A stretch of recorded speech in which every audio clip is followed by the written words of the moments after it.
Eu falei com o William para a gente manter a aula de hoje ainda com 1h30. E aí eu ver com vocês duas possibilidades.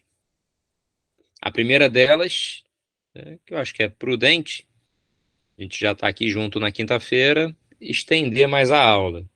Começar às 7 horas e a gente ir até mais tarde, ficando aí mais 1h30. Dá isso, né? Mais 1h30 aí de aula. E a segunda seria a gente aumentar o número de dias. Pegar um outro dia da semana que fosse viável para vocês e aí dividir a aula para a gente poder fazer isso em 2 dias. O segundo dia que eu teria possibilidade de dar essa aula para vocês seria a terça-feira. E aí, como eu sei que vocês fazem outras aulas, pode bater com algum outro horário. Eu achava mais prudente a gente aumentar esse tempo de quinta-feira mesmo, mas deixo vocês à vontade para pensarem nessa possibilidade, tá bom? A gente vai conversando lá pelo grupo. Qualquer decisão que vocês tomem, caso prefiram ainda conversar, tá bom? Porque já tá aqui mesmo, a gente já emenda. Eu sei que é cansativo, né? Fica mais pesado, mas vale a pena, a gente faz numa tacada só, né? É isso. Se até o final da aula a gente tiver uma conclusão, já fica combinado para a próxima semana. Não sei se vocês viram o material que eu mandei para vocês, de propósito. Eu peguei exatamente um modelo de prova para a gente poder trabalhar, para começar a treinar mais nessa reta final o formato dessa prova, até no modelo, né, de disponibilidade de espaço para vocês construírem as respostas. Vocês sabem que a UERJ segue um padrão aí já há muitos anos. E de conteúdo a gente está muito bem. A gente já viu o programa, graças a Deus, todo. O que a gente precisa agora é destrinchar, aprofundar, detalhar mais. E essas provas vão ajudar bastante. São provas com nível de dificuldade alto e trazem alguns temas relevantes aí que podem voltar a ser discutidos, tá? Vou abrir aqui a imagem para a gente começar a trabalhar. Quem não deu uma olhadinha antes, não tem problema. Ué, não é possível compartilhar a tela, por quê? Pera aí, gente, deixa eu sair e voltar de novo, pera aí.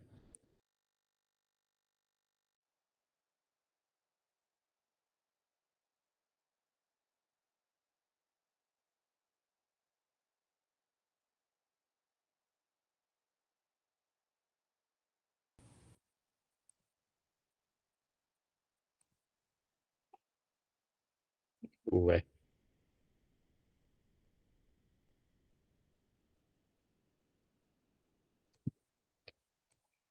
e não tá deixando eu compartilhar a tela, que estranho.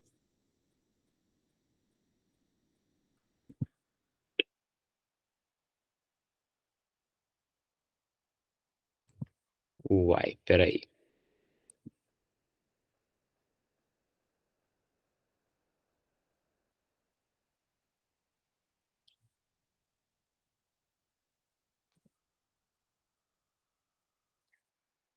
Deixa me ver o que que tá acontecendo aqui. Ainda.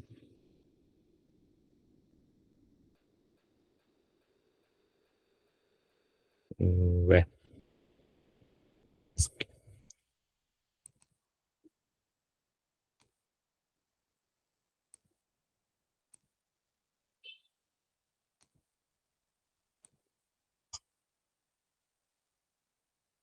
uai, pera aí.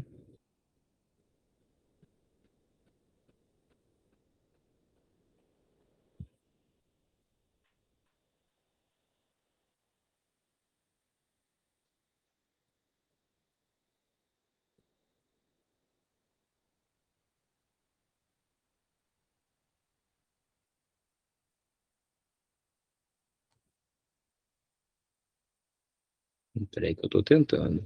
Ambas preenchimento.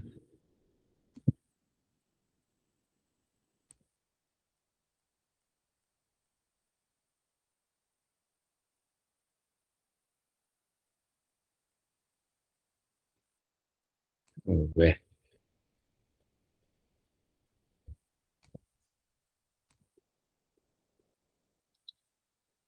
Meninas, será que vocês conseguem me dar uma ajuda? Faz. Quem for. Ué, nunca aconteceu isso. Deixa eu ver. Extensões.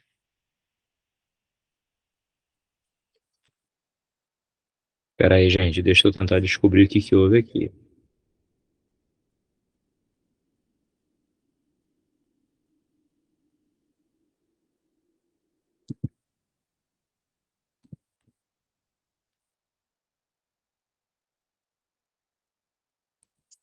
Deve ser aqui, preferências, site.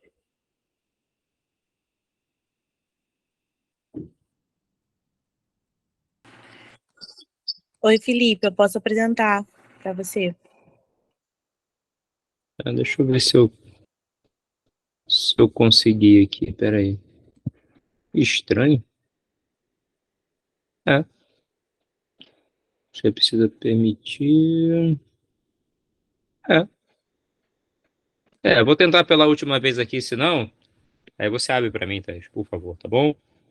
Deixa Tá bom. eu tentar aqui a última vez.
Perdão, perdão. Continua dando bloqueio aqui, eu não consigo abrir o espaço e que rápido eu não vou conseguir resolver. Abre para mim, o Thaís, por favor, já que não vai ter jeito. Aparentemente tudo normal, não fiz nada diferente, não mexi em nada diferente. Nosso anjo Thaís está aqui, vai nos ajudar. Então fica mais tranquilo.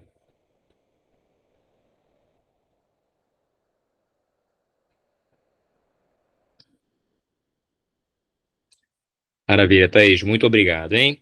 Tá todo mundo vendo a imagem que a Thaís está compartilhando direitinho?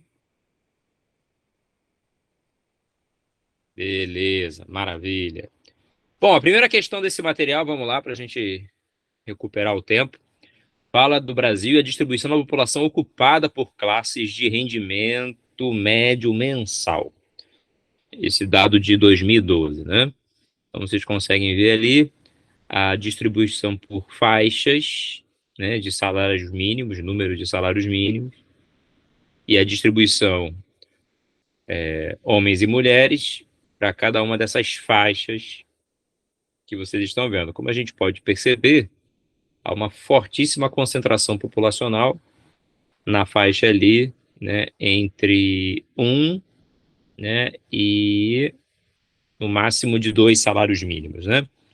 É a segunda e a terceira parte ali do nosso gráfico. Nas outras, você tem uma participação muito pequena. Quanto maior o nível de renda, lamentavelmente muito menor. Mas a gente começa a perceber também um perfil diferente, né? Quando eu considero apenas a comparação aqui entre homens e mulheres, nos grupos de renda inferior, a participação feminina, em alguns casos, é até maior do que a masculina. No caso ali, até um salário mínimo. Isso está diretamente ligado aos empregos, né, de menor valorização, de menor remuneração, muitas vezes aqueles que exigem menor qualificação profissional também. E aí, à medida que a gente vai para agendas superiores, você tem uma tendência de uma maior participação, né, de homens nessa população ocupada, né, mostrando que nessas atividades que exigem mais qualificação, acabam, né, também apresentando maior nível de remuneração, né, criando ali um desequilíbrio entre homens e mulheres nessas faixas de idade. Aí, a pergunta, ela começa apresentando assim: a participação da mulher na população economicamente ativa do Brasil é cada vez maior, apesar de ainda ser inferior ao total de trabalhadores do sexo masculino. Nesse caso aqui, a população economicamente ativa, ela passa a considerar todo o grupo que está exercendo atividade, seja ela, né, de maneira formal ou não, tá?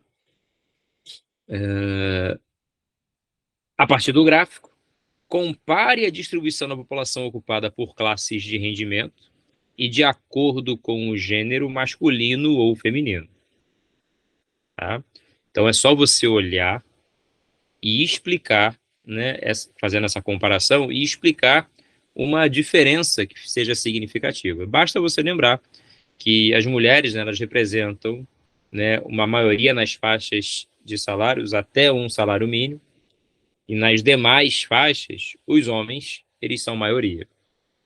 Nesse caso, você não precisa, pelo menos nessa primeira parte, justificar a razão, tá? É apenas interpretar o gráfico e conseguir reproduzir a sua ideia.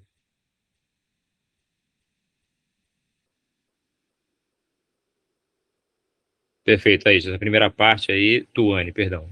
Primeira parte, tudo certinho. Aí vem a segunda, que ele fala assim, ó. Em seguida, eita.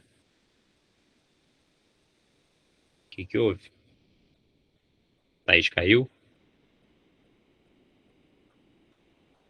Caiu.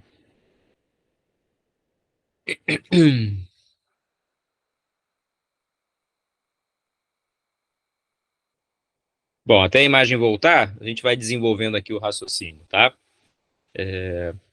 Existem inúmeras razões, obviamente aqui apenas expressam o que vem acontecendo, não só no mercado de trabalho, mas na sociedade de modo geral, nessa desproporcionalidade na participação masculina e feminina em relação aos níveis de renda, né? Tá voltando. Muitas vezes a mulher, por ela ter uma dupla jornada, ou até mais, né, ela tem o trabalho em casa e o trabalho, né, fora, muitas vezes esse trabalho fora ele não pode ocupar sensivelmente o tempo e a disponibilidade que ela precisa ter para as necessidades de casa, como cuidar dos filhos, da própria família. Então, muitas vezes, essa atividade, que é uma atividade de menor remuneração, e muitas vezes até ocupa um tempo menor, tá? Ela está associada a uma complementação de renda familiar, né?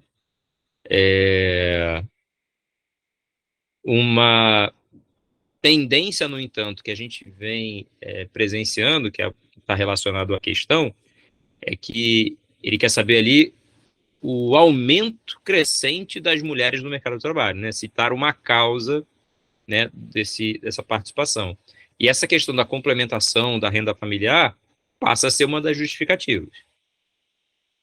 Um outro fator importante aqui é uma melhoria no nível de escolarização das mulheres, né, por conta, né, de uma maior inserção, né, na esfera educacional, uma busca, né, por formação, veja aqui na nossa turma, por exemplo, né, uma formação superior, e acaba criando ali condições para que essas mulheres mais qualificadas também ocupem atividades de melhor grau de remuneração, por exemplo. Tá? Claro, que também, boa parte disso não viria de mão beijada, né?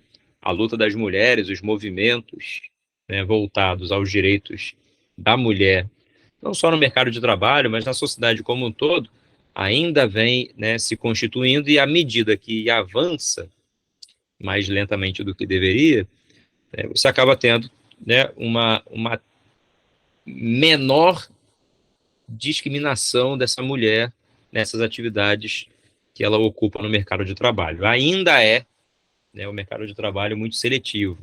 Basta qualquer um que trabalhe em RH, por exemplo, não sei se tem alguém aqui, né?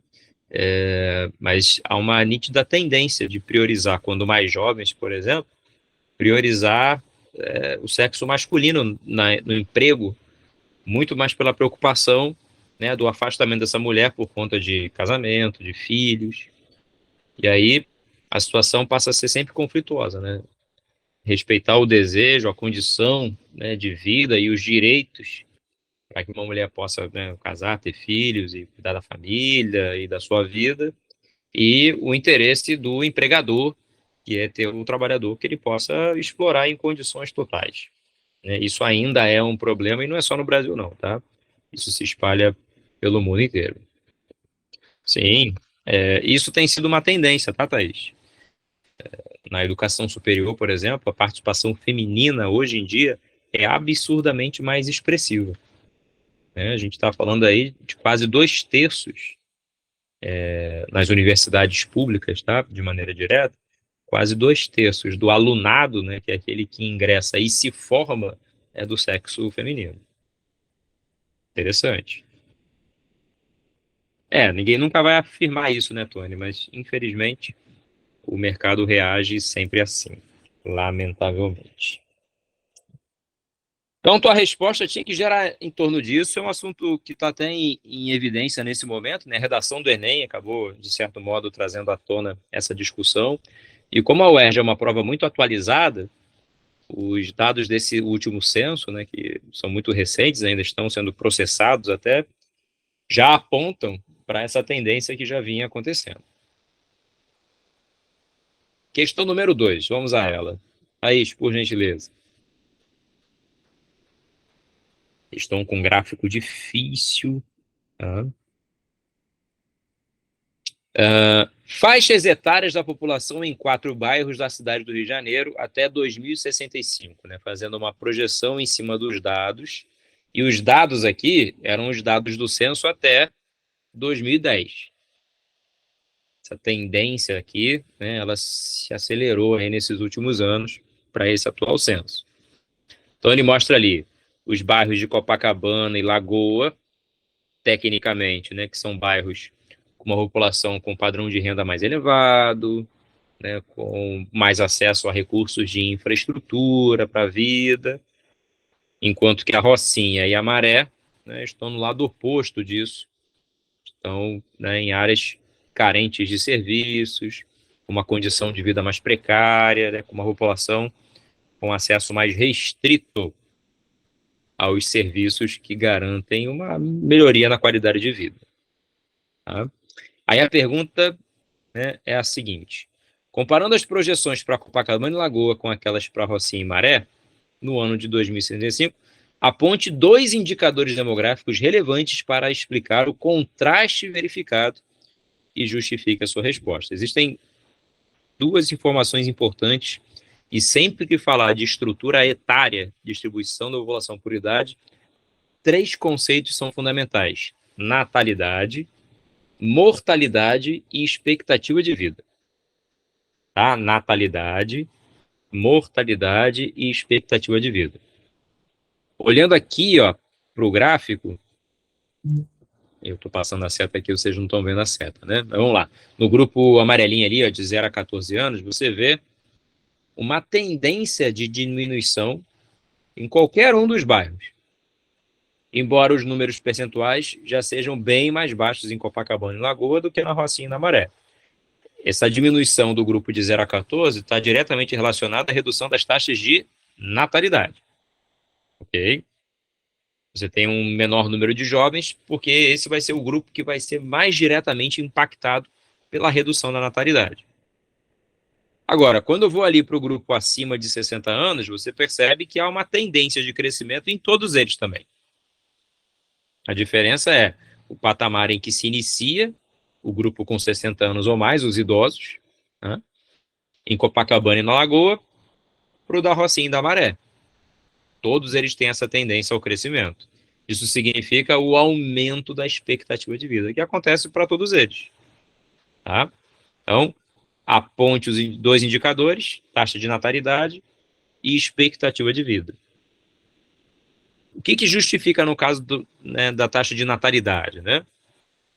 Você olha para o gráfico e fala, né, a taxa de natalidade diminui, né, o que se justifica nesse caso aqui, né, é a percepção direta da redução do número de jovens na sociedade, nos 2 grupos, tá? Quem está comparando ali os 2, nos grupos, né, Copacabana e Lagoa para Rocinha e Maré.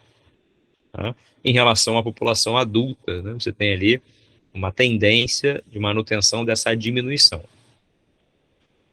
No caso da expectativa de vida, né, essa maior expectativa de vida nos bairros, né, são especialmente no caso de Copacabana e Lagoa, mas que tendem a apresentar um crescimento em todos eles, identificando essa relação da expectativa com o número de idosos e se amplia em qualquer um desses bairros aqui apresentados. A questão, no entanto, exige que você compare os 2 grupos, né? Então, basta falar que o aumento da expectativa e da proporção de idosos em Copacabana e na Lagoa é bem superior àquela encontrada na Rocinha e na Maré. E aí, no caso da redução, né, dos jovens, você tem a mesma condição. É importante, no entanto, lembrar de algumas informações complementares aqui. Por exemplo, por que nos bairros com padrão de renda mais elevado, você tem uma proporção muito menor de jovens e a tendência é diminuir ainda mais?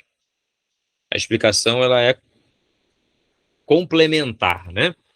Eu tenho a expectativa de vida que a qualidade de vida é maior, sem dúvida, mas o custo de vida também.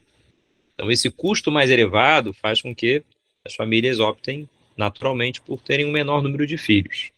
Só que num determinado patamar de idade, quando a gente chega ali nessa transição entre adultos e idosos, né, entre 40 e 60 anos, você começa a ter uma redução considerável da capacidade reprodutiva da população em razão do envelhecimento da população. E embora os homens tenham uma tendência, né, de manutenção de uma capacidade reprodutiva até o fim da vida, as mulheres esbarram num teto estabelecido pela menopausa.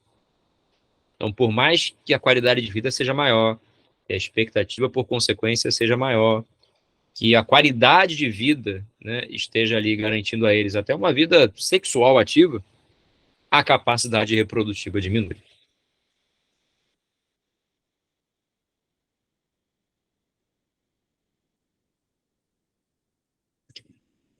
Perfeito, perfeito. Questão bem tranquila, né? Não pede para criar grandes explicações. Tudo preparando o nosso terreno para a próxima questão aí, né? Pode passar, Thaís, por favor.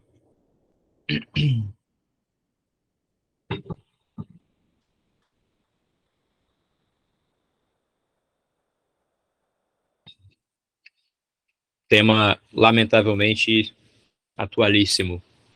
O conflito entre israelenses e palestinos ganhou clara configuração territorial na primeira metade do século XX, tornando-se agudo a partir de 48 e permanecendo sem horizonte de superação em um futuro próximo. Como consequência, a comunidade internacional encontra-se dividida com relação ao reconhecimento diplomático de ambos, como se observa no mapa.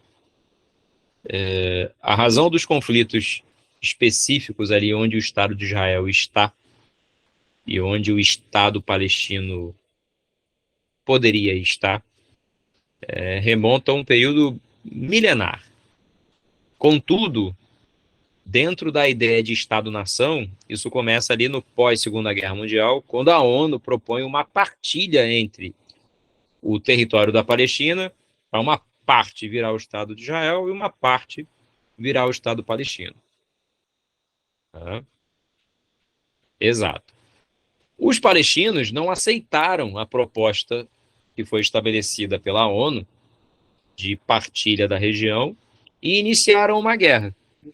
A primeira guerra, né, a guerra conhecida como Guerra de Independência, né, e acabou tendo como vitória ali naquele momento, né, a vitória do Estado de Israel, uma situação ainda pouco estabelecida, né, já que muitas das áreas que hoje são reivindicadas pelos palestinos e que são fortemente influenciadas e controladas por Israel estavam sob posse de outros países, né, como a Jordânia, na Cisjordânia, a faixa de Gaza, pelo Egito e assim por diante.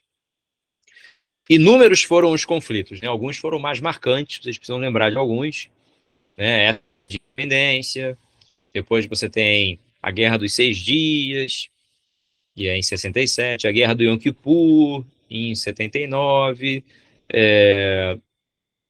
a Revolução Iraniana, em 73, a Guerra do Yom Kippur, a Revolução Iraniana em 79. Existem alguns episódios que são marcantes, tá? Mas em todos eles, Israel sempre sagrou-se, do ponto de vista geopolítico, territorial, estratégico, vitorioso. Quando essa questão aqui é mostrada, né, olhar o mapa aqui, você vai ver a distribuição geográfica, né, dos países que reconhecem Israel, né, e aí fica muito evidente ali que são as grandes potências ocidentais. No caso do mapa, você tem os Estados Unidos, que tem restrição diplomática com palestinos e total reconhecimento e apoio ao Estado, né, judeu, enquanto que ali no norte da África, em boa parte do Oriente Médio, em alguns países ali na transição da Ásia para a Oceania, né, a Indonésia, por exemplo, você tem ali o reconhecimento apenas do Estado palestino. Então, considerando a área e o número de países, é muito mais representativo, né? O fato aqui, no entanto, é o quão importante cada um desses estados é no cenário geopolítico internacional para que esse reconhecimento torne-se legítimo. Sempre, sempre. Sobe um pouquinho, Thaís, por favor. A pergunta é a seguinte, ó. Considerando as informações do mapa, apresente um argumento que justifique a posição dos países que reconhecem apenas o Estado palestino e outro que justifique a posição norte-americana. O que tem, né, nessa área em laranja do mapa para o reconhecimento do Estado palestino, né?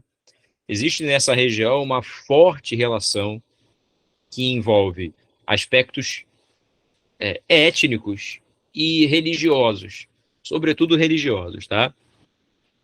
Tanto o norte da África quanto o Oriente Médio foram fortemente influenciados nessa última fase, né, dos grandes impérios pelo Império Turco-Otomano, que ampliou o alcance não só dos povos que falam árabe, mas também da religião islâmica. E mesmo nessa região, os povos que não são árabes, né, os próprios palestinos, o Irã, né, que é persa, a própria Turquia, né, os turcos. Como essencialmente eles acabam tendo o islamismo como um traço da cultura muito forte, há ali uma característica normal de unidade que fortalece ali ou legitima a luta, né, para a formação de um Estado palestino. Lembrando que o Estado palestino ainda não existe, tá? E eu tenho minhas grandes dúvidas se um dia existirá. Eu lamento muito, mas possivelmente isso não acontecerá, tá? Então, no caso desses países do norte da África, do Oriente Médio, mas também ali no restante da Ásia, avançando para a Oceania, né, lembra que a Indonésia é um país, né, que é predominantemente muçulmano, né? Então, o que você tem que justificar, né? Os países que reconhecem o Estado palestino apresentam uma forte identidade étnica cultural por conta, né, do predomínio da população árabe, né, que é semelhante em idioma com a população, né, que vive na Palestina. Acaba tendo um vínculo histórico, né, muito familiar. Tá? Segundo, né, que poderia ser um argumento, o aspecto religioso, né? Essa relação de afinidade por causa do islamismo também aproxima esses estados que são contrários a Israel. Tá? Eles até aceitaram, do ponto de vista político, né, estados-nações com histórias muito semelhantes, né, processos de independência em períodos muito semelhantes, mas aí seria uma resposta para um desenvolvimento mais difícil. Essa primeira parte aqui, né, não seria problemática. Deixa eu ver aqui, Tuane, você escreveu. Pois é. Lembrar que a proposta foi feita pela ONU, numa época em que a ONU era basicamente os Estados Unidos, né? Pós-Segunda Guerra, Conferência de Bretton Woods, né? Uma ideia de imperialismo estadunidense por força, por influência econômica. Então, defender essas ideias é garantir a manutenção de um modelo geopolítico estratégico. Mas, de forma bem objetiva, né? Você precisa lembrar também que os judeus estiveram distribuídos em muitas porções do território, sobretudo Europa, mas também nos Estados Unidos, e esse vínculo, né, que é étnico, acaba se transformando também num vínculo político e estratégico. Né? Nesse caso aqui, você dar o apoio a Israel é consolidar numa região que é resistente à influência ocidental, capitalista, de base cristã, né, protestante, mas cristã, né, vinculado aos ideais, né, de Israel. Nesse caso ali, especialmente, né, Israel também representa, dentro do Oriente Médio, uma resistência ou uma maior influência, né, uma espécie de vitrine do capitalismo de sucesso, né? Então, criar esse vínculo de sucesso permite um aumento de influência, até militarmente falando, é o aumento da influência em regiões que são naturalmente resistentes a essa influência estrangeira. Tá? Então, nesse caso, você vai ter ali uma aproximação. Na questão, eles aceitaram até a ideia de uma espécie de lobby, né, dos judeus, né, um lobby judaico, né, que seria ali uma grande representatividade da comunidade judaica e das suas instituições nas indústrias, nas relações comerciais, né, no mercado financeiro, e o quanto que isso, né, acaba também por criar um vínculo com essa identidade de território nacional. Uma questão como essa pode voltar a aparecer, tá? E não tem muito como você fugir das mesmas discussões. Eu só preciso que você lembre o que a gente falou aqui sobre qualquer conflito no mundo. Eu posso ter um monte de desculpa complementar. Religião, cultura, língua, costumes, né? Tudo isso relacionado à ideia de uma identidade nacional. Contudo, a disputa é sempre de base territorial. Perfeito, Thaís. Eu, quando controlo o território, eu controlo o povo que está ali, eu controlo os recursos que existem ali. Tá? Então, a base sempre é territorial. O objetivo é sempre consolidar território. Pode pegar qualquer exemplo do mundo aí. Assunto importante, hein? Vocês devem estar atentos, porque confirmaram esta semana, dia 3 de dezembro, coincide ali mais ou menos com a data da prova, vai acontecer um referendo lá na Venezuela para a anexação de uma parte do território da Guiana. Ouviram falar disso? Pois é. É praticamente 70% do território da Guiana. A região é uma região que foi motivo de litígio, né, de disputa, né, em séculos anteriores. Voltou a ser tema relevante ali por volta de 1960, mas a Guiana ganhou, né, o direito de permanecer com o controle do território, e até então estava tudo certo, sem nenhum grande problema. Até descobrirem uma reserva de petróleo gigantesca numa faixa territorial minúscula e um país extremamente vulnerável do ponto de vista bélico.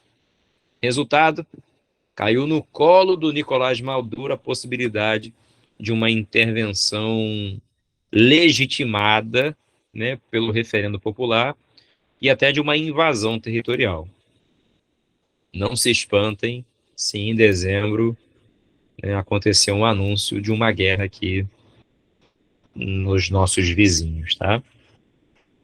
Algo muito sério, muito sério.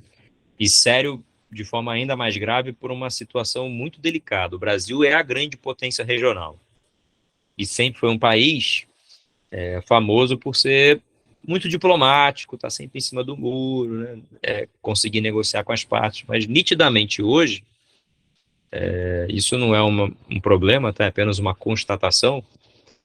O governo brasileiro é alinhado com o governo venezuelano, sempre foi. O atual governo é mais alinhado com o governo venezuelano. Então, há uma dificuldade diplomática aí de você criar um questionamento, né, uma ruptura numa situação como essa.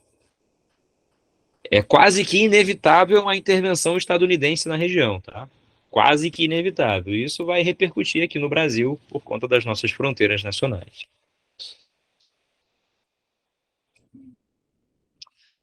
Gente, eu lamento dizer para vocês, mas o contexto de Terceira Guerra Mundial está se desenhando.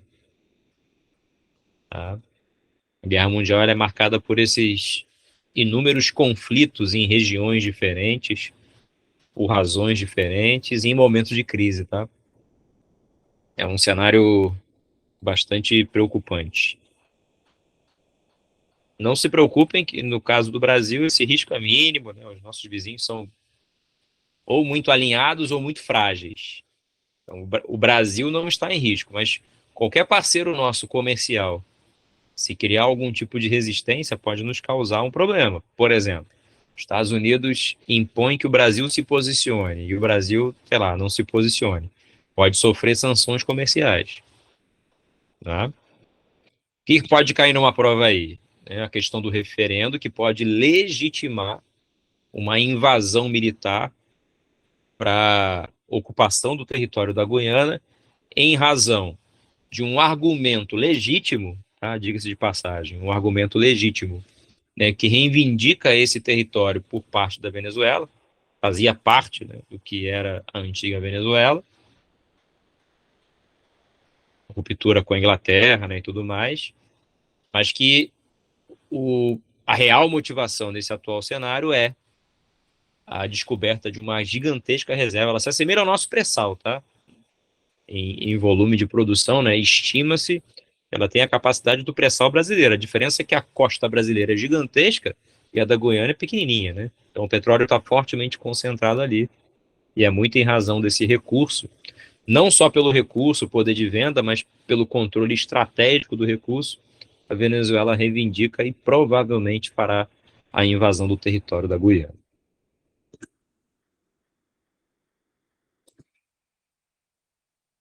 Ah, pode passar, Thaís, por favor. Perceberam o espaço aí que tem em cada questão? Eu sugiro a vocês, caso tenham possibilidade, de vocês imprimirem algumas provas dessas antigas. Imprimam mesmo, no tamanho padrão, para vocês usarem o espaço que eles dão na questão para vocês construírem a resposta, tá? Vale a pena você treinar, né? É igual o jogador que vai um dia antes lá fazer o reconhecimento do campo. É mais ou menos isso, tá? É fazer o reconhecimento do espaço que você tem para escrever. Olha que legal aqui, ó.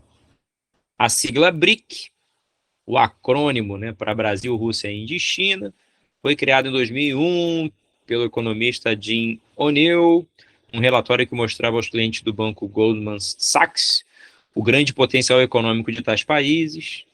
Eu vou resumir aqui para a gente ganhar tempo, tá? Esses países formavam naquele momento, e ainda são, tá? Os países que estão na iminência de se tornarem as maiores economias do planeta, porque são os emergentes que mais crescem no mundo, que têm maior potencial de força produtiva, que têm uma grande capacidade de produção de recursos, seja pela atividade industrial ou pelos recursos naturais existentes. São países com dimensões territoriais significativas, com grande contingente populacional. Então, há uma infinidade de fatores. Só que no final ele fala assim, no entanto, é preciso indagar se um grupo tão heterogêneo de países, modelos de governança, né, características econômicas e com interesses tão diversos, é capaz de formar um bloco coeso com condições e com o propósito de se contrapor à hegemonia, à hegemonia econômica americana. Já antecipo, tá? Não.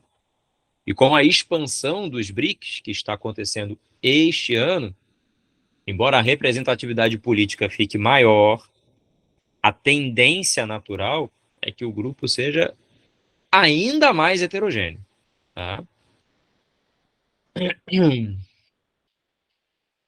Então vamos lá. A pergunta é: apresente duas características econômicas comuns aos BRICS. Esqueça a expansão do bloco, tá? Quando essa questão caiu, ainda não tinha essa discussão. Que justifiquem as expectativas acerca desses países lá no início do século XXI. Né? Então, o que eles têm de potencial? Grande mercado consumidor e grande potencial de crescimento. Né? São países extremamente populosos, grande oferta de mão de obra disponível no mercado, uma população ainda mais jovem. O ritmo de crescimento econômico, especialmente de China e Índia, né, são mais expressivos nesse sentido. O ritmo de crescimento econômico é avassalador, são as economias que mais crescem no mundo, e sim, o Brasil está nesse grupo seleto. Tá? Grandes extensões territoriais com grandes reservas de recursos naturais, minerais, capacidade de produção agrícola. Tá? Tudo isso entra aqui. Então, a expectativa ela era considerável e faz todo sentido, né? Lembra que eu já falei em aulas anteriores, o Brasil é a nona economia do mundo. Pra você ter uma ideia, a gente está melhor do que todos os nossos vizinhos da América Latina, muito melhor. América do Sul, então, nem se fala. O Brasil sozinho é praticamente a economia de todos os vizinhos somadas. Pois é, aí vem a parte que é difícil da questão. Aponte também duas diferenças entre os seus integrantes, uma econômica e outra política. Duas diferenças, uma econômica e uma política. Aí que o negócio fica mais esquisito, né?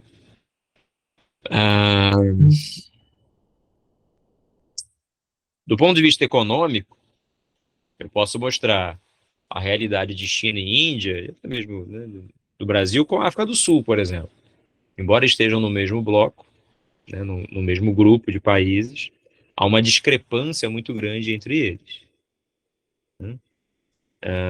Desde que a África do Sul entrou nesse seleto grupo. A África do Sul entrou muito mais para ser uma porta de entrada dos investimentos desses países no continente africano do que necessariamente pelo seu grande potencial produtivo e econômico, tá? Apesar de ter uma população jovem, de ter muito recurso natural, é muito mais ali por uma relação política, né, e tudo mais. Um outro fator também é o nível de governança que cada país tem e de inserção nessa economia globalizada em relação à abertura econômica de cada país e a forma como essa inserção nesse mercado globalizado ela acontece. Por exemplo, a China tem uma economia com fortíssima influência do Estado. As próprias atividades produtivas são muito controladas, né, pelo Estado. Geração de emprego, abertura de empresa, né, tudo mais. A contrapartida é que eles dão muito suporte a esse tipo de estratégia também, mas, de qualquer modo, há uma maior restrição para essas relações comerciais internacionais. Então, isso é um problema entre esses países, né? Você tem países com estruturas extremamente protegidas, né? É o caso, né, da China mesmo, é o caso do próprio Brasil, né? O Brasil também tem uma estrutura muito protegida em relação aos demais países que são mais abertos a essas relações.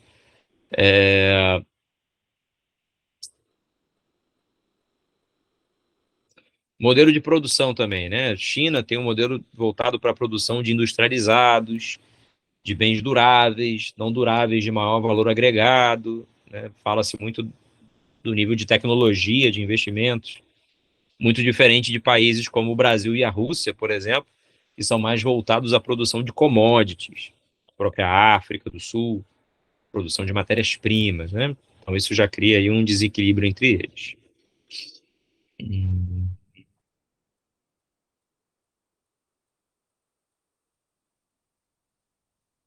Não entendi a sua frase aqui, Thaís.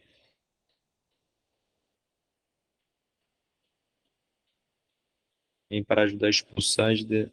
Ah, no caso da África do Sul, você tá falando?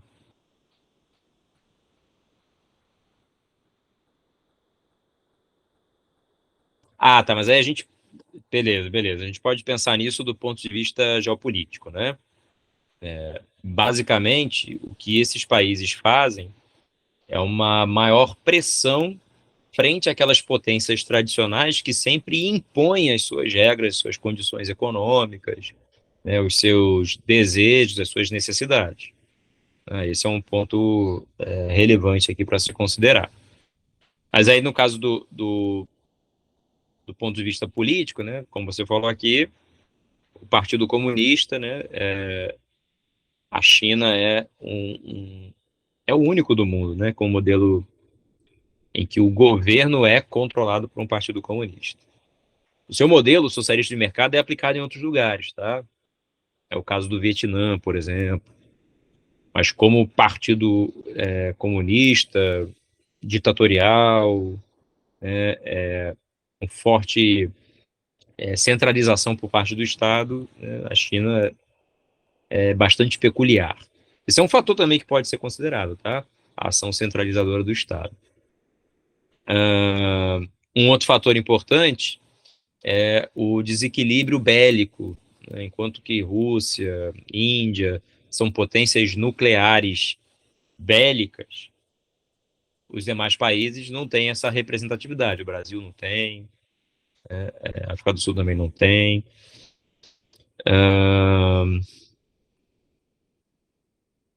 Dentro desse grupo, Rússia e China, por exemplo, também fazem parte do Conselho de Segurança da ONU, com poder de veto para as decisões que são tomadas. Tecnicamente, esse grupo seleto decide, né, o futuro do planeta.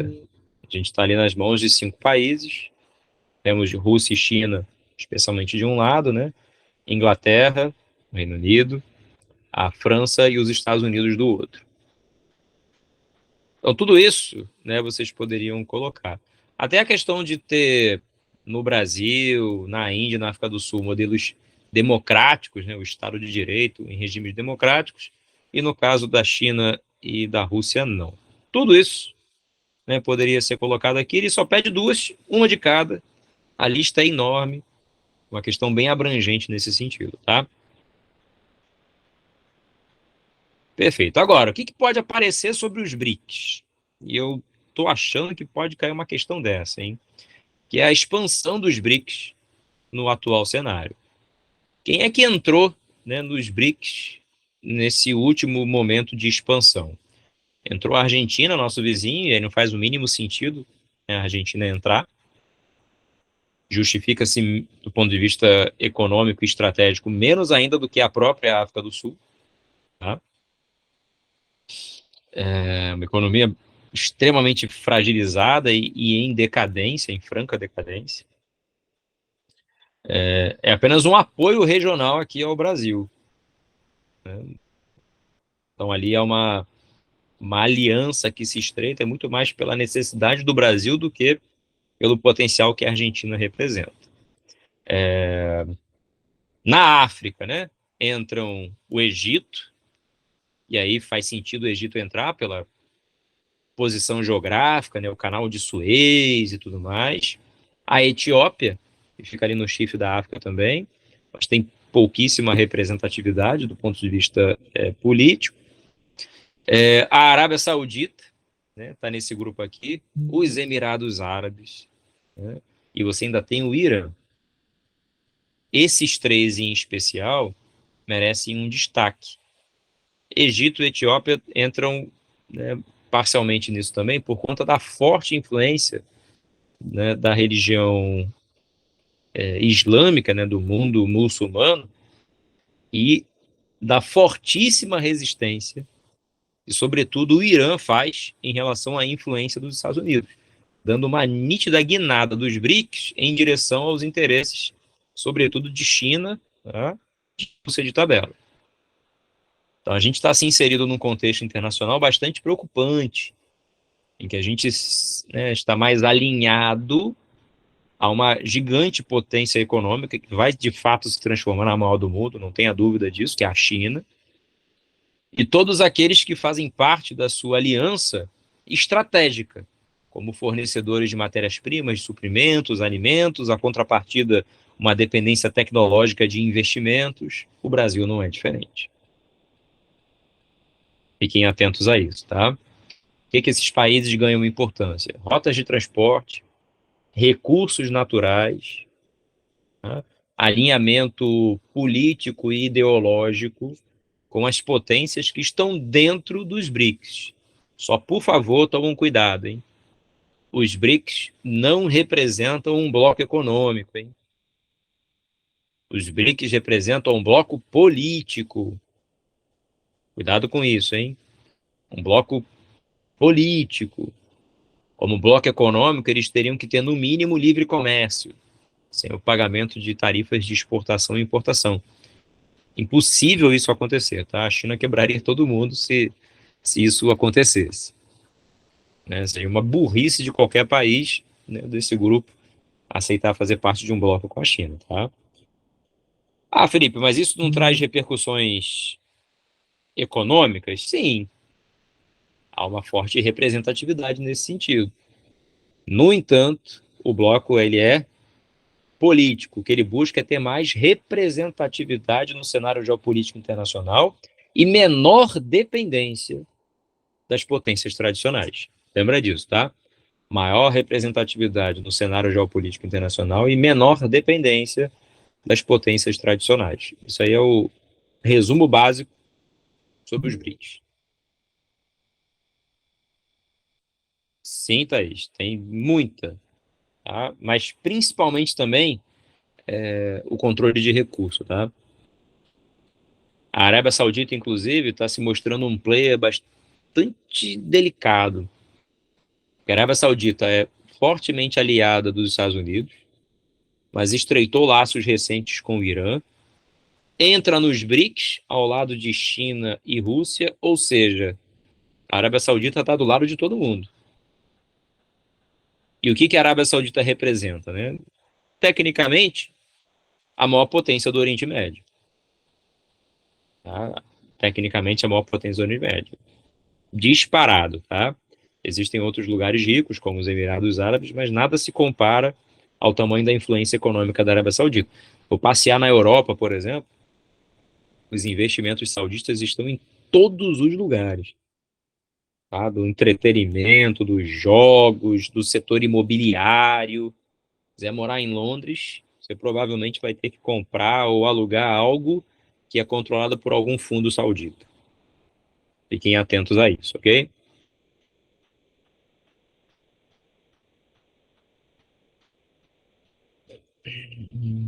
É difícil, Thaís.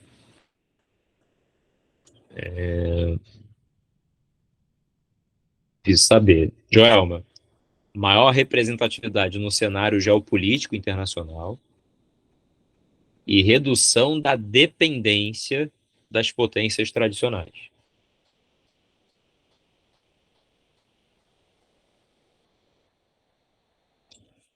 É um pouco disso, né, Thaís? Na geopolítica, né, há interesses. Não existem amigos, visões ideológicas, né? Eu posso até usar isso como desculpa se for conveniente, mas o que se tem é interesse. Você não ouve falar de terrorismo nos Emirados Árabes, no Catar, né? Não ouve falar, né? Na própria Arábia Saudita. E olha que você tem a Arábia Saudita como um coração ali de alguns grupos, né? Como a Al-Qaeda, né? O Talibã e tal. Mas mesmo assim, eles conseguem passar diplomaticamente ilesos em muitos desses aspectos e não apresentam conflitos nos seus territórios. Qual o motivo? Né? Muito dinheiro e interesse. Muito dinheiro e interesse.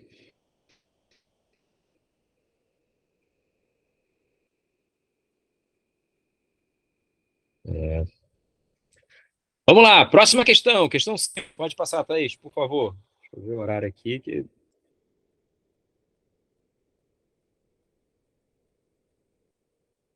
Muito legal essa questão aqui. Capacidade hidrelétrica instalada. China, Estados Unidos, Brasil, Canadá, Rússia e assim vai. E embaixo, percentual de geração hidráulica na matriz elétrica. A geração de energia a partir da água na matriz energética como um todo. Aí você vê lá, Noruega, Brasil, Venezuela, a China já vai aparecer lá embaixo, Estados Unidos lá embaixo. Por mais que exista uma capacidade instalada muito grande nesses países, a demanda por energia é muito maior. E eu acabo tendo uma base muito fundamentada no uso de combustíveis fósseis. É o caso da China, é o caso dos Estados Unidos. O Brasil é um caso à parte. A gente tem uma das matrizes energéticas mais diversificadas do mundo. E quando eu falo de energia elétrica, então, né, a hidrelétrica corresponde a 65% da produção energética. E vem crescendo bastante solar, vem crescendo bastante, né, eólica. No mundo como um todo, há um investimento muito forte em matrizes alternativas ao uso das fontes fósseis, que são petróleo, carvão e gás, né? A China é o país que mais investe em alternativas, mas ainda tem uma participação limitada dessas alternativas no total de energia consumida no país. Por quê? Como a capacidade produtiva é muito grande, a demanda por energia também o é, e é praticamente impossível você usar uma matriz alternativa sem repassar um aumento de custo para esse produto, que é o que faz a China ser diferenciada no mercado internacional, né? O seu baixo custo produtivo. É praticamente impossível competir. Sobe aí um pouquinho, Thaís, por favor, na pergunta. Obrigado. A posição tanto da China quanto dos Estados Unidos no primeiro gráfico difere daquela que esses países assumem no segundo gráfico, o qual apresenta a proporção da fonte hidráulica em relação ao total da eletricidade gerada pelas diversas fontes produtoras. Aqui vem a pergunta. Explique essa diferença com base na economia desses dois países. Tá? Eles têm alta capacidade instalada, né? PIBs gigantescos, né? E o consumo de energia, óbvio, né, vai ser muito elevado, né? Então, o percentual, né, que é o caso que aparece embaixo, ele não é tão elevado como nos demais países, apesar, né, de ter uma grande participação da potencial instalado. Aí vem a segunda parte.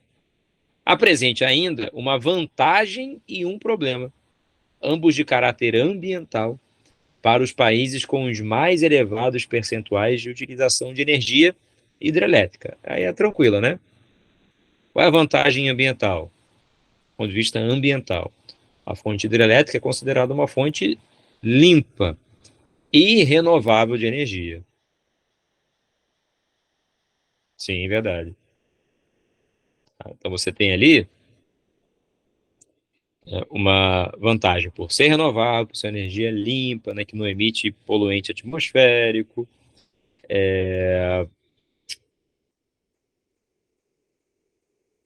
O controle, né, de enchentes, ele é até uma estratégia interessante. Embora, Thaís, você tenha me lembrado um detalhe interessante. Existe uma possibilidade, né, bem significativa de uma guerra entre a China continental e Taiwan. Taiwan tem um objetivo que é atingir exatamente a usina deles, Três Gargantas, né, no rio lá Yangtze, porque destruindo a represa, todas as cidades no caminho, a gente fez uma questão como essa tem um tempinho. Todas as cidades no caminho sofreriam com fortes inundações sem controle, né, por conta desse grande volume de água que seria dissipado, né, num período muito curto de tempo ao longo de toda a sua bacia. Fiquem atentos a isso, né, que envolve também uma questão geopolítica estratégica muito importante. E quais são os problemas nesse caso, né? As regiões alagadas reduzem o potencial da biodiversidade porque você precisa inundar uma extensa área, né? O assoreamento desses rios também tende a ficar muito maior em razão do represamento dessa água a montante, né? Na parte superior do curso do rio. E olha que curioso, até a emissão de poluente é possível por essa hidrelétrica em razão do alagamento da região, da morte, né, da vegetação ali existente, né, por conta, né, delas estarem submersas, a decomposição desse material em grande quantidade, liberando gás metano para a atmosfera. Então, é possível uma usina hidrelétrica liberar poluente atmosférico? Sim. A partir do quê? Da inundação de grandes áreas florestais que morrem e se decompõem, liberando gás metano para a atmosfera. Sim, Tuane, acontece. Em menor escala, né? Porque as usinas instaladas na bacia do rio, especialmente nos afluentes, né? Elas inundam áreas relativamente menores, mas os danos são os mesmos, tá? Idênticos. Se falar de qualquer usina hidrelétrica, o problema é sempre o mesmo apresentado. Não precisa ser só na Amazônia, não, tá? Em qualquer lugar. Usina de Paulo Afonso, de Sobradinho, Itaipu, tá? O problema é sempre o mesmo. Sobe aí, Thaís, por favor.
Voltei. Agora quem acabou foi a internet. Estou aqui pareando no meu celular. Estão ouvindo bem? Estão, né? Olha que questão interessante, hein? Ele mostra ali a região metropolitana de São Paulo, separa em cores. Tem uma escala aqui, né? Uma referência em cores nessa legenda para diferenciar essas regiões. E, mais uma vez, renda familiar mensal média na região metropolitana de São Paulo em salários mínimos. A área central, com maior número, e à medida que eu vou avançando em direção às periferias, o padrão de renda vai diminuindo sensivelmente. O modelo de São Paulo, ele é bem diferente do Rio de Janeiro. E como a área ela é especialmente mais plana, a área central ficou fortemente valorizada e foi empurrando em direção às periferias as populações mais empobrecidas, né, que apresentam um custo de vida menor, um padrão de renda menor também.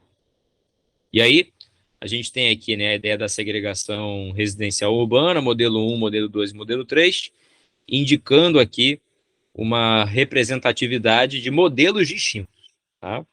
Em que o rosa é o centro, área residencial de renda baixa, perceba que tem ali o marronzinho no modelo 1, logo em volta do centro, enquanto que no modelo 2 ele está bem na periferia.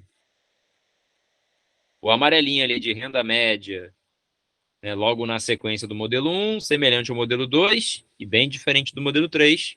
E a renda alta no modelo 1, na periferia, né, na ideia de subúrbio mais distante. No modelo 2, bem próximo do centro. E no modelo 3, bem afastado, né, desconectado ali, né, dos demais espaços. O modelo 1, que é o que você está vendo ali, ele é um modelo muito comum em países desenvolvidos. É o modelo estadunidense, por exemplo. Tá? A renda baixa está no centro e a renda alta está no subúrbio. Enquanto que o modelo 2 é um modelo mais parecido com o nosso, né? Em que o centro, né, tem a renda alta e a periferia, o subúrbio, a renda baixa. Sobe um pouquinho para mim, Thaís, por favor.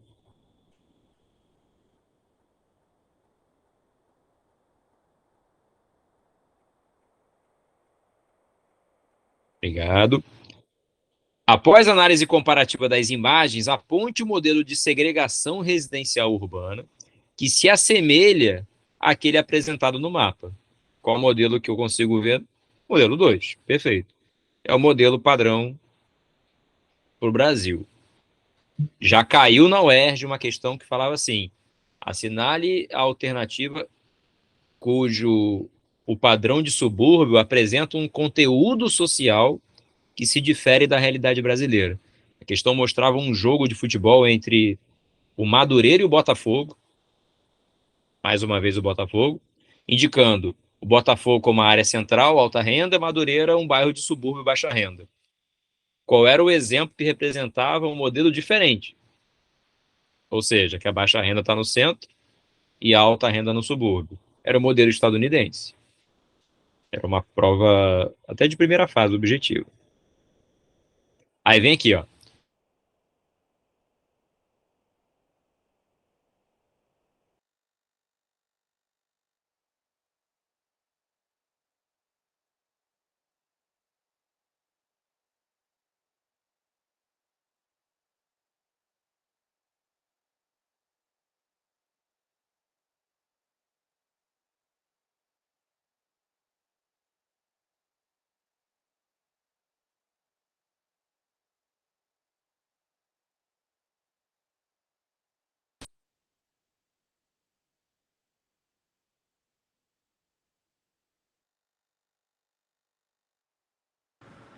Oi, Felipe, tá desligado o áudio. Oi, gente, voltei. O negócio tá esquisito aqui. Eu moro no morro, né? No topo da rua. Tá relampeando pra caramba aqui. Demais até. Tá com previsão de muita chuva. Então, a internet está caindo bastante. Não é nosso dia, não tem problema. Vamos que vamos.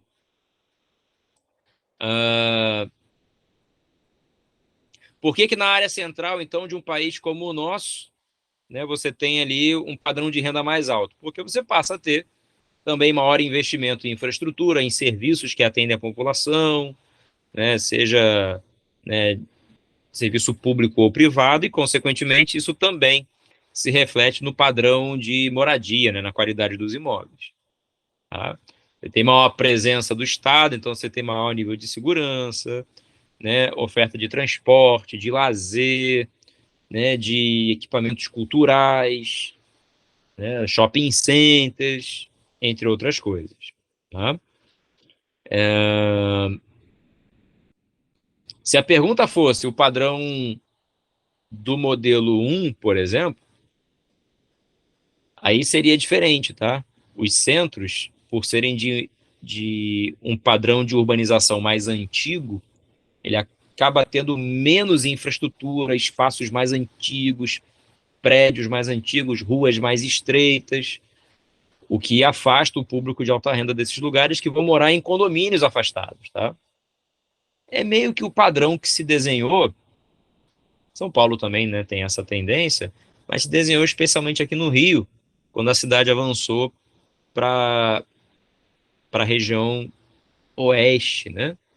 Para a Zona Oeste, Barra da Tijuca, Recreio, em que foram sendo estabelecidos condomínios de alto padrão para atender um público de alta renda que se afastava da Zona Sul, por exemplo. Né? Mas como em país pobre, lamentavelmente, quase tudo é pobre, nessas áreas, né, a população também de menor renda se deslocou e acabou ficando muito misturado. Né? Aqui vai cair um toró. Sobe aí, Thaís, por favor.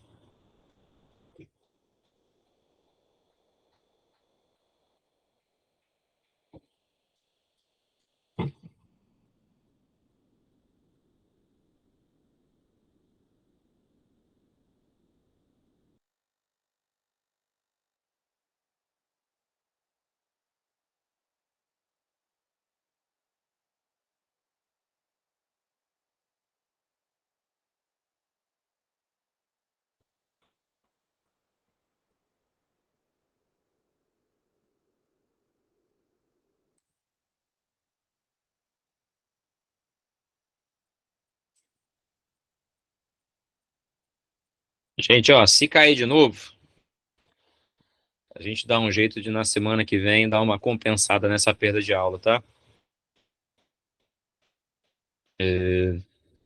Tá meio complicado. Estão me ouvindo bem? Estão ouvindo? Então, né? Vamos lá. Questão número 7, hein? Satélites italianos vão monitorar desmatamento da Amazônia e estão atuando. A questão fala sobre desmatamento da Amazônia, né, e do problema que isso causa, mas a questão é bem direta e objetiva, hein? Cite duas ações humanas que provocam o desmatamento. Primeira parte da pergunta. Né? O que provoca o desmatamento? As atividades extrativistas, aí você pode especificar, tá? Extrativismo vegetal, extrativismo mineral, tá? Você poderia colocar, ação de garimpo, né?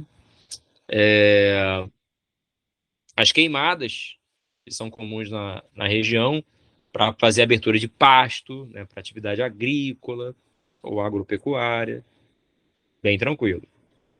Aí vem a segunda parte. Duas consequências socioambientais desse processo em áreas florestais. Qual o processo? A queimada, né? Então, nesse caso, a resposta também é muito tranquila. Queimando, né? Eu tenho perda da biodiversidade, eu tenho comprometimento das águas no ciclo hidrológico, tá? A maior perda de solos por erosão, pela exposição desse solo, tá? Eu tenho assoreamento de rios e lagos, eu não tenho mais a vegetação que protege esse solo, então ele erodido vai se deslocar e sedimentar, né, o leito desses rios e lagos, por exemplo, né? No caso da Amazônia, por ter um solo muito pobre, o solo da Amazônia é um solo pobre em nutrientes, né, em minerais, o solo, tá? Quando eu retiro a cobertura vegetal, eu exponho esse solo a uma condição muito mais degradante por conta da insolação, da perda de água, de processos de lixiviação, né, que é a retirada de nutrientes e minerais dessa camada superficial do solo, levando a um assustador processo de desertificação na região. Esta semana configurou-se pela primeira vez, pelo MapBiomas, né, o clima desértico no Brasil, no Nordeste.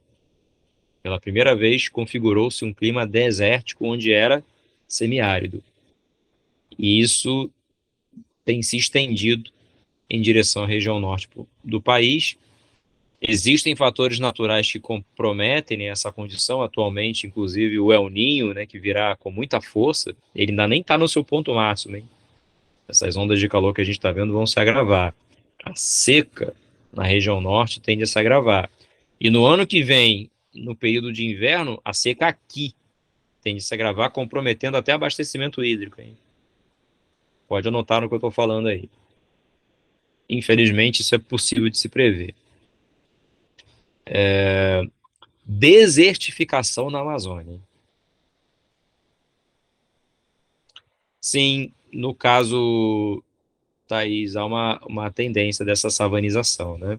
Que é a expansão de características do clima tropical continental em direção ao norte do país. Mas o pior de tudo é a desertificação, porque eu não tenho capacidade de recuperação desse solo em condições naturais. Caiu até uma questão dessa no Enem, que foi polêmica pra caramba, né? Que teve um pessoal aí ruim de geografia que marcou o gabarito errado, e eles fazem parte de grandes redes de ensino, né? Erraram feio. Eu, eu tô tranquilo porque eu briguei num grupo com um monte de professor. Eu fui um dos poucos que bateu na questão, o gabarito saiu e saiu certo, né? Tem uma ideia, eu fui procurar além do autor da questão, professor da UF, né? Ele fez o texto, é o autor do texto, melhor dizendo, o autor do texto que foi usado na questão, Antônio Guerra, e ele mesmo mostrou que a questão estava com problema e tal. Procurei um especialista na área, doutor, lá na USP, um amigo meu, tirei ele do conforto do lado dele para trazer a discussão. Eu estava batendo na tecla que era um gabarito e uma galera falando que era outro. A questão falava exatamente disso, tá? Da impossibilidade do solo se recuperar naturalmente por conta da sua baixa fertilidade. É o caso do solo da Amazônia. Tá?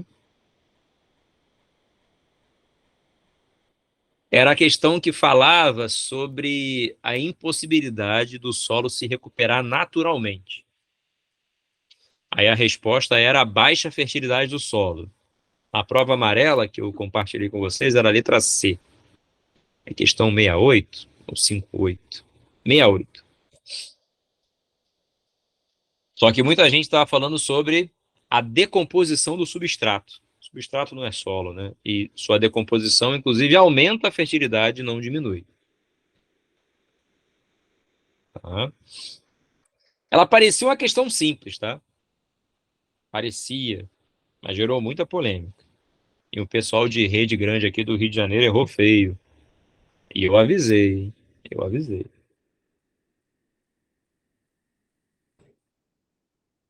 Sabe esse pessoal doido que gosta de fazer gabarito de sopetão? Dá nisso. Foi uma prova boa, realmente. Estava num nível interessante que a interpretação ela era compatível com aquilo que estava sendo perguntado, né? Que o Enem, de vez em quando, tem uns textos que não tem nada a ver com a questão, né? São correlações difíceis. Dessa vez, não. A prova veio muito boa, viu? Coisa rara. Provavelmente ano que vem uma desgraça. Mas vocês não vão precisar mais se eu vou estar na faculdade me convidando para as chopadas. Questão 8. Sobe aí, Thaís, por favor. Deus quiser, Deus quiser. Olha que temperatura boa aí, ó. Mapinha de calor. É perceptível a diferença de temperatura no território brasileiro causada pela atuação de diversos fatores climáticos. Lembra quais são os fatores? Latitude, altitude, maritimidade, continentalidade, massa de ar, corrente marítima, vegetação, ok? Eles alteram as características dos elementos, que são temperatura, umidade, pressão. A pergunta é bem objetiva, tá? Identifique a região brasileira com predominância das maiores temperaturas médias anuais e explique esse comportamento a partir de um fator climático, ok? Se você olhar aqui, facinho, é aquela região que está predominantemente com a cor mais avermelhada, né? Tem ali uma escalazinha de temperatura. Região norte, principalmente. Qual é o fator, né, climático que pode, né, ser usado ali? O primeiro dele, a baixa latitude. A latitude próxima ao Equador, que faz com que a incidência solar, né, a insolação naquele trecho seja muito maior. Ok? Esse é o principal. Segundo, as massas de ar que convergem nessa zona equatorial em razão da baixa pressão atmosférica, né? Lugar mais quente, menor pressão atmosférica, área receptora de ventos, ventos ciclonais, ok? Esses ventos, inclusive, têm um nome próprio, né? São os famosos ventos alísios. Eles convergem nessa região, né, e acabam carregando ventos quentes para esse trecho do território. Perfeito. Tá? Hum.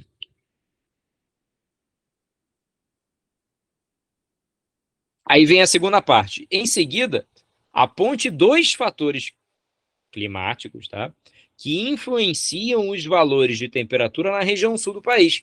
Por que as temperaturas são menores? Tá? Você pode ver ali, né, uma tendência ali do amarelo para o mais clarinho, branco indo para o azul. Maior latitude, acaba tendo maior variação, né, de insolação e, consequentemente, temperaturas médias mais baixas. A ação da massa polar que vem lá do sul, a massa polar atlântica, né, vem lá do sul, próximo da região polar mesmo, trazendo ventos, né, frios, e eles atingem frequentemente a região sul. Veja a quantidade de ventania e desastre que tem lá, inclusive continua tendo, né? E nesse pedacinho que você está vendo ali, ó, mais para o branco, para o azulado, né? Você tem ali uma região com uma altitude mais significativa, né? São as serras, planaltos e serras do sul, onde você tem ali cidades, né, como Gramado, Canela, né, Blumenau, entre outras, né, que se estendem ali para uma região serrana e que, consequentemente, acabam tendo temperaturas mais baixas pelo fator altitude. Muito bom, Tuane. Excelente pergunta. Não poderia. E por que não? O tipo climático não é um fator climático. Excelente pergunta, hein? A questão, ela deixa implícita, né? A ponte dos fatores, né? E ele está falando de fatores climáticos. Uma pegadinha, inclusive. Só poderia ser latitude, altitude, maritimidade, continentalidade, massa de ar, corrente marítima e vegetação. Um desses sete. No caso, a questão 2, né?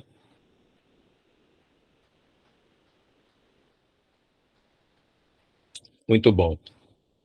Sobe aí, Thaís, por favor. Questão número 9.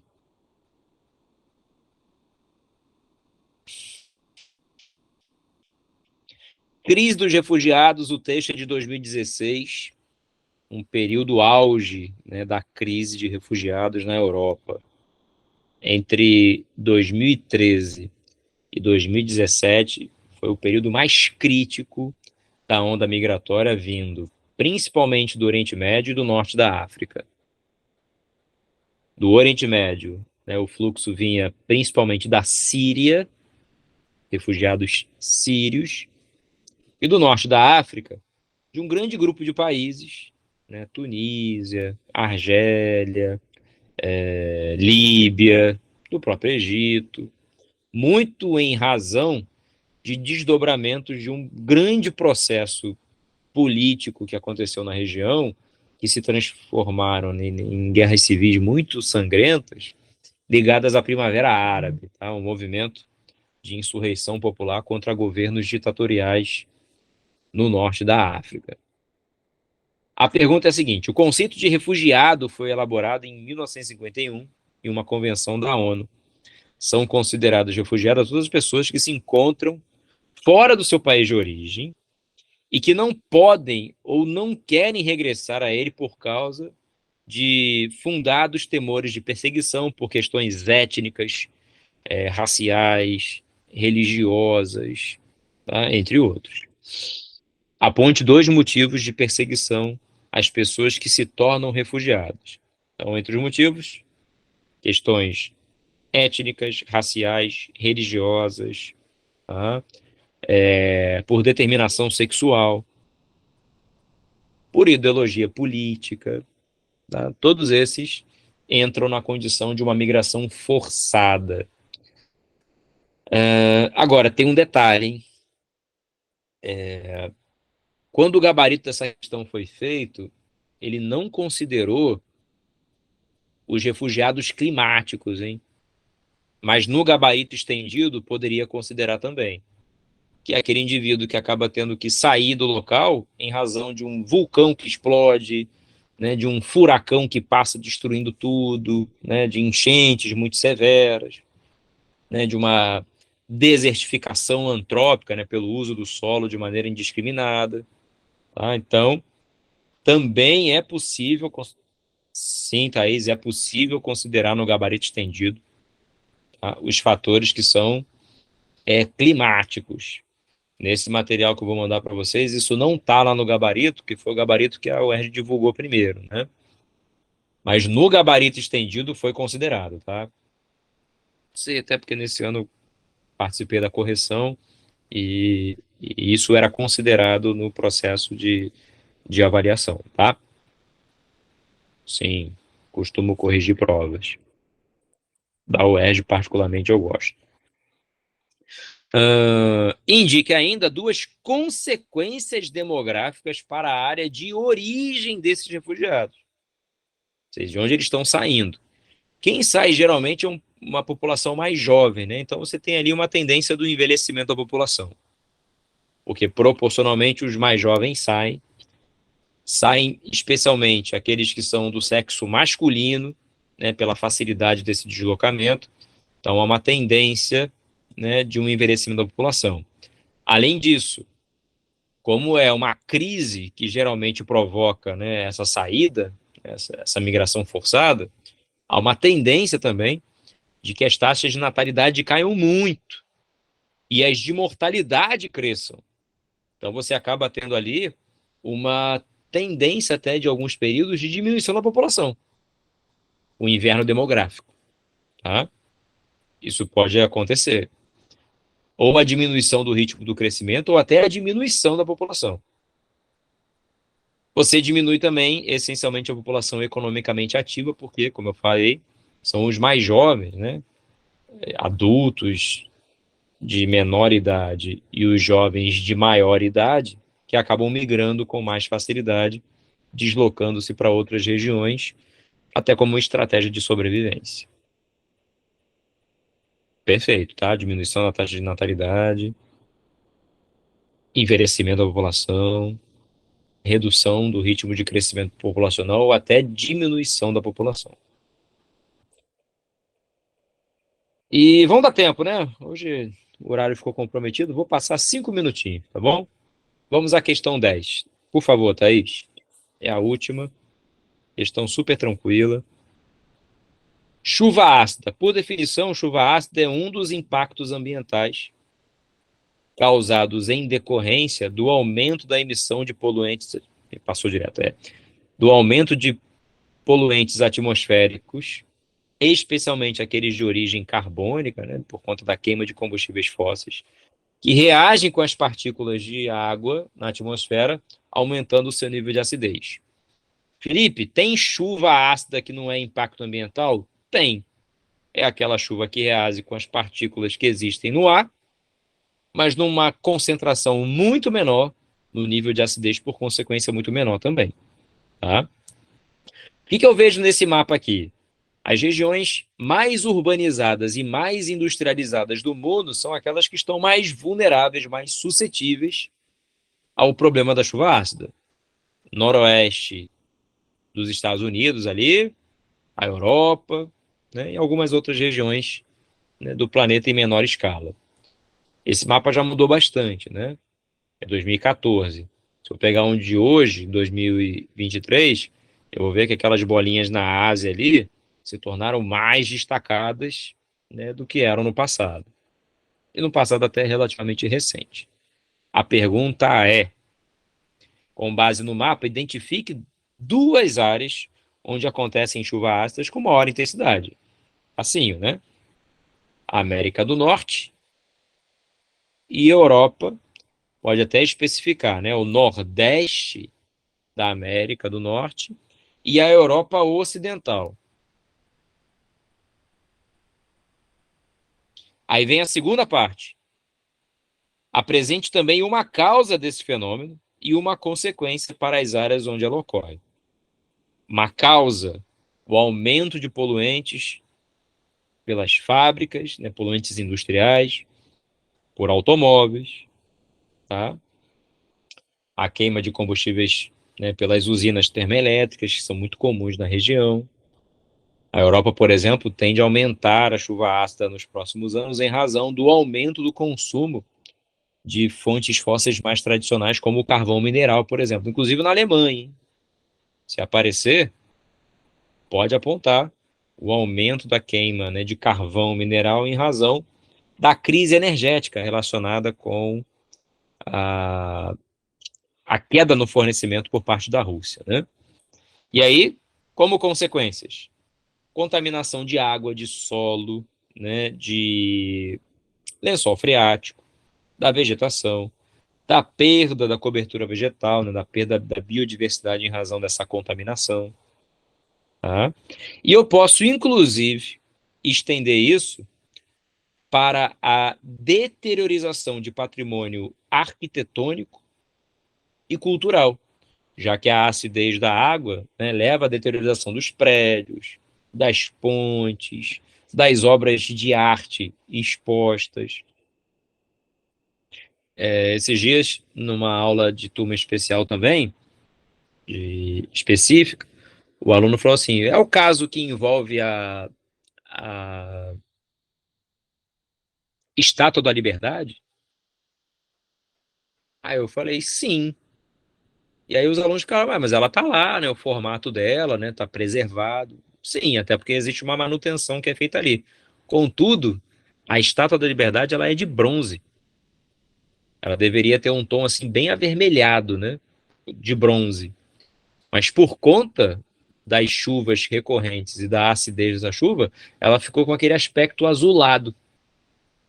Aquele azulado que fica, né, na placa de bronze, que hoje é quase que irreversível, é em razão da chuva ácida.